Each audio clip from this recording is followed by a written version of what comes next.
오늘은 이 분양가 상한제에 대해서 얘기를 해보려고 하는데요. 네.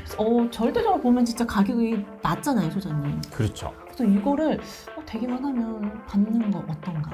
이런 것도 소장님 의견이 궁금하잖아요. 규제라고 낸 거예요. 그럼 규제라는 거는 시장을 누르려고 목표를 삼고 하는 거예요. 근데 이게 과연 시장을 누르는 효과가 있나?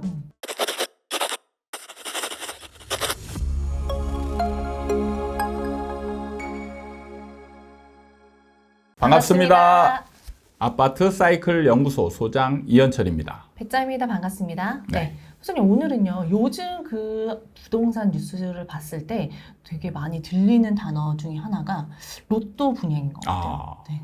되기만 하면 몇 억 번다. 네. 뭐 2억이 우습다. 3억, 5억 번다. 그렇죠. 뭐 네. 심지어는 10억도 얘기 네, 나오고 맞아요. 있으니까요. 그런 얘기를 좀 또 솔깃하잖아요.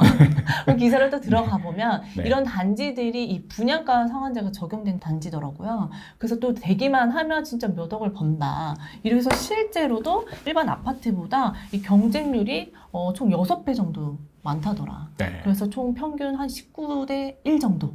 이 정도로 많은 사람들이 또 청약을 신청을 한 것 같아요. 네. 그래서 이걸 보면서 진짜 되기만 하면 네. 또 앉아서 진짜 돈을 버는 거잖아요.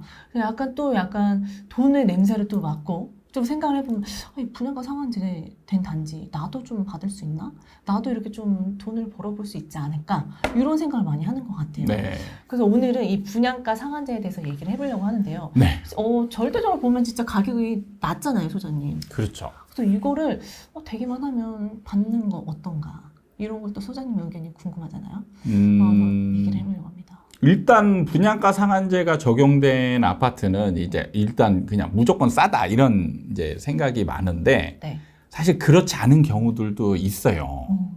그래서 주변 시세와 네. 비교를 좀 해봐야 되겠죠. 다 이제 하겠지만. 네. 그래서 월등히 시세 차익이 많이 난다. 그런 거는 해볼 만하죠. 그런 것까지 제가 못 사게는 하지 않습니다. 네. 월등 시세차익이 난다면 분양가 상한제 노력해도 네. 된다. 그런데 이제 제가 싼 게 아닐 수도 있다. 이런 건 뭐냐면 네. 사실 분양가 상한제가 시행된 초창기만 해도 이제 싼 것들이 굉장히 많았어요. 근데 최근에 이제 요즘에 나오는 분양가 상한제 아파트들은 네. 이게 엄청 로또 느낌이 안 나는 현장들도 꽤 있어요. 네. 그게 왜 그러냐면 분양가 상한제의 원리는 뭐냐면 땅값 플러스 건축비의 마진을 정해진 룰대로 해가지고 네. 기계적으로 약간 가격을 정하는 방식이거든요. 네. 그러니까 그냥 기업 아파트 그 건설사들이 정하는 분양가는 여기에 기본적으로 땅값 플러스 건축비 플러스 마진인데 분양가에 여기에 어떤 게 들어갔는지를 확인하기가 어렵단 말이에요. 네. 그래서 분양가 상한제 아파트는 약간 기계적인. 그래서 속 안에 들은 다른 요소들을 싹 제거하고 진짜 순수하게 땅값 플러스 건축비 플러스 마진 약간.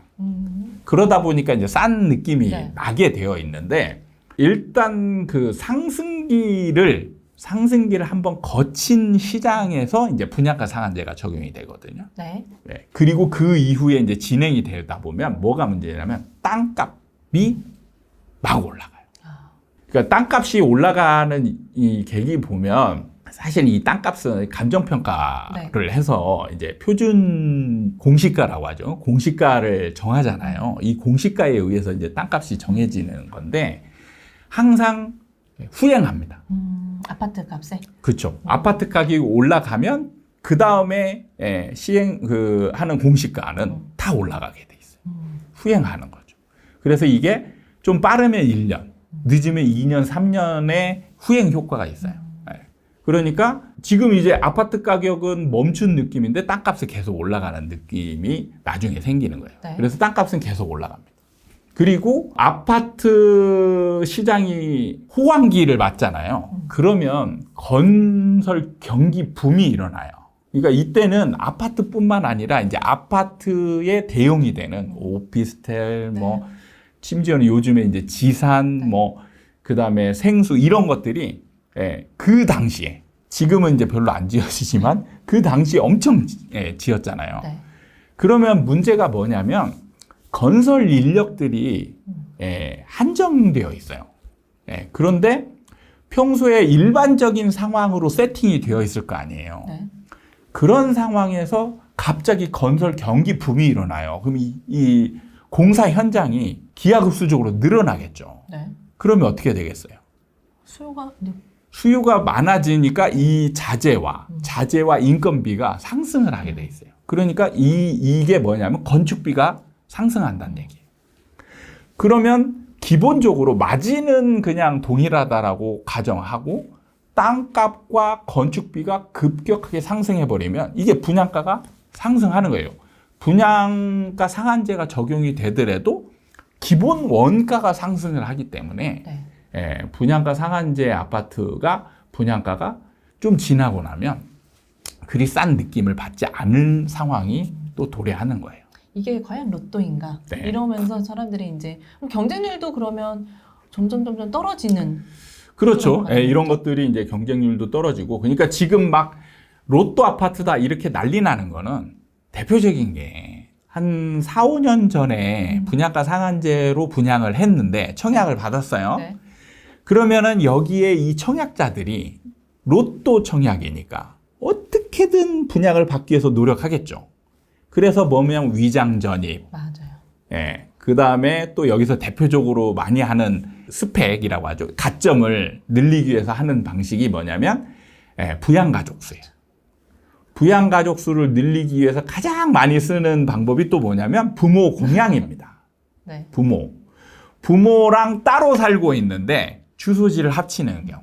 그리고 이렇게 해서 일단 청약에 넣어서 당첨이 됐는데 이게 정부 당국에서 가만히 그대로 용인하지 않죠. 조사를 들어갑니다. 네. 조사를 들어가다 보니까 너 위장 전입이네. 그래서 너 청약 탈락.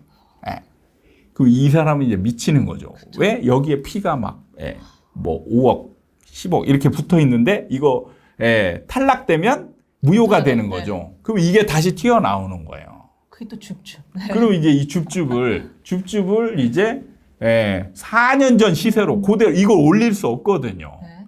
4년 전, 5년 전 시세로 그대로 분양하니까 지금은 그때 당시보다 더 로또가 되는 상황인 거죠.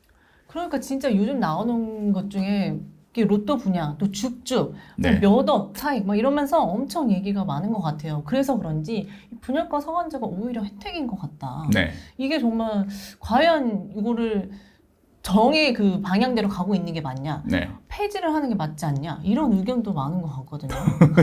이게 저는 이거는 제가 계속 주장해 오던 바인데 분양가 상한제를 지금 사람들은 왜 썼는지조차 이제 까맣게 잊었어요. 모르겠고, 네.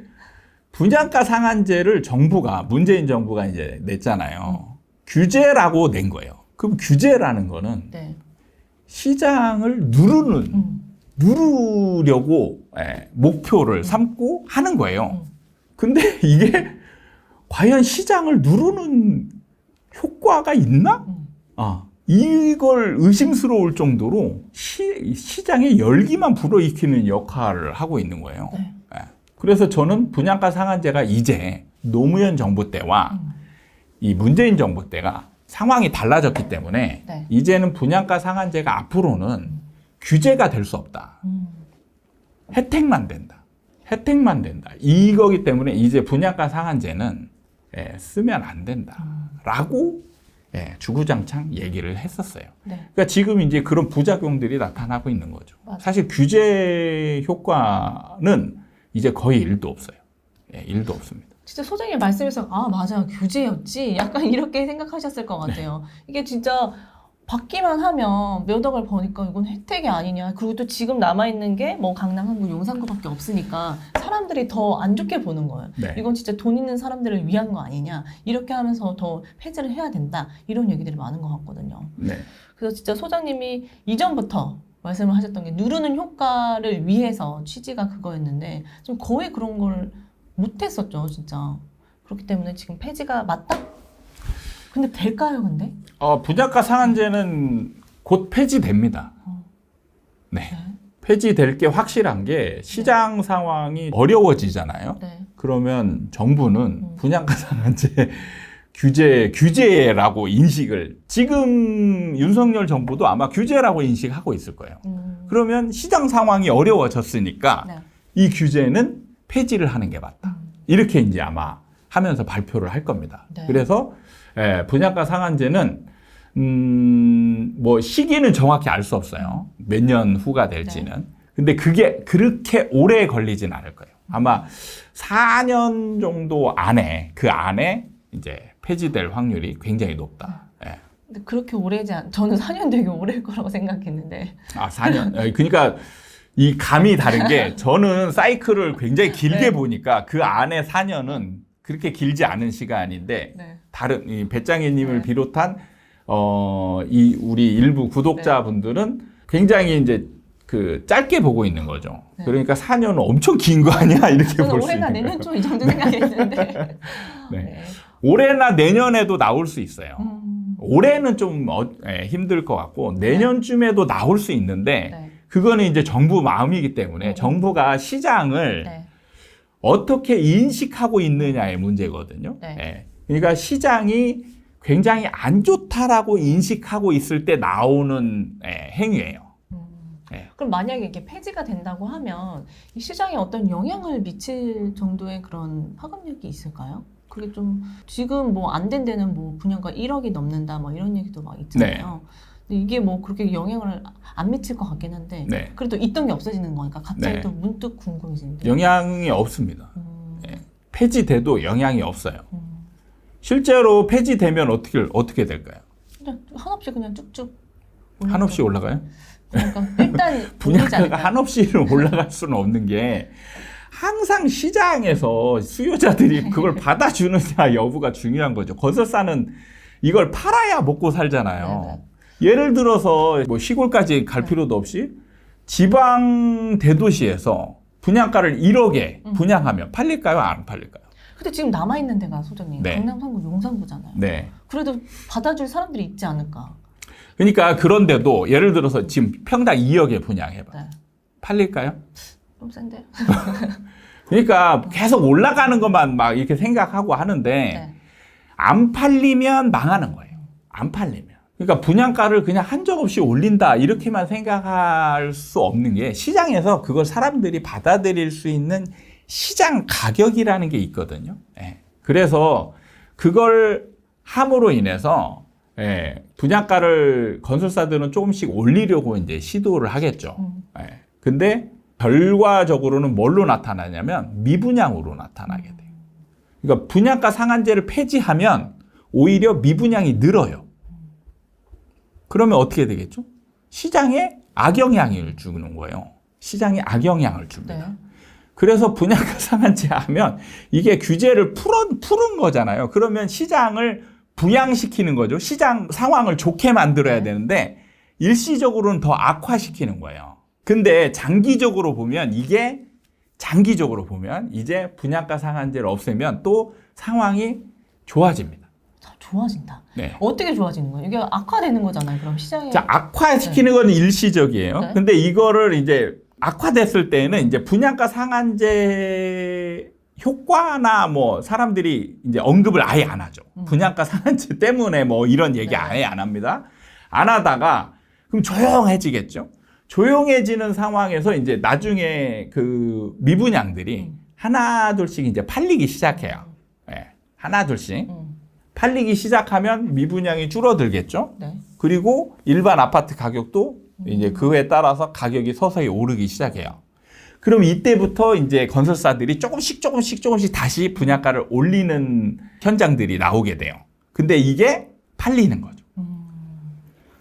그러니까 연결고리가 있어야 돼요. 연결고리. 그러니까 현장에서 저는 이 과정을 다 지켜봤기 때문에 저는 분양을 했던 사람이기 네네. 때문에 다른 전문가들은 분양을 띄엄띄엄 보잖아요. 저는 계속 현장을 옮겨가면서 미분양 나는 거 팔고 그 다음에 새로운 현장 보고 이런 과정을 다 지켜봤기 때문에 분양가 상한제의 가격이 시장에 미치는 영향이 어떻게 변해가는지를 어느 정도는 이제 제가 체감을 하고 있거든요. 그러니까 이거를 분양가 상한제를 없앴기 때문에 상황이 좋아졌다라고 연결시키기에는 시간 텀이 너무 긴 거예요. 그렇죠. 어느 정도 미분양이 쌓여야 되는 시간이 있고 그게 또 팔리기 시작하는 거, 또 일반 그렇죠. 아파트까지 연결되는 시간이 그러니까 있으니까. 미분양 분양가 상한제를 없애고 나서 상황이 좋아지는 거는 아마 한 적어도 5, 6년 지나고 나서 그 다음부터 이제 시장 상황이 좋아지게 되기 때문에 네. 이거를 분양가 상한제를 없앴기 때문이다 라고 얘기한다면 저는 할 말은 없어요. 그 연결고리가 너무 길다. 네, 그렇죠.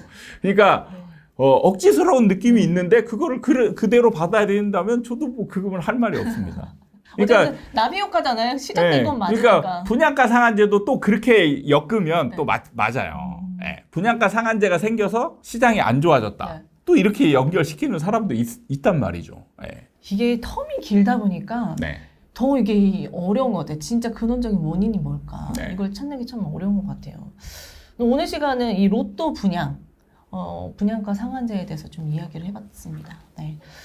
오늘 시간 이렇게 마무리하도록 하겠습니다. 오늘도 저희 아파트 사이클 연구소 채널을 사랑해주신 여러분께 감사드리고 다음에 도움이 되는 영상을 가지고 또 찾아뵙도록 하겠습니다. 감사합니다.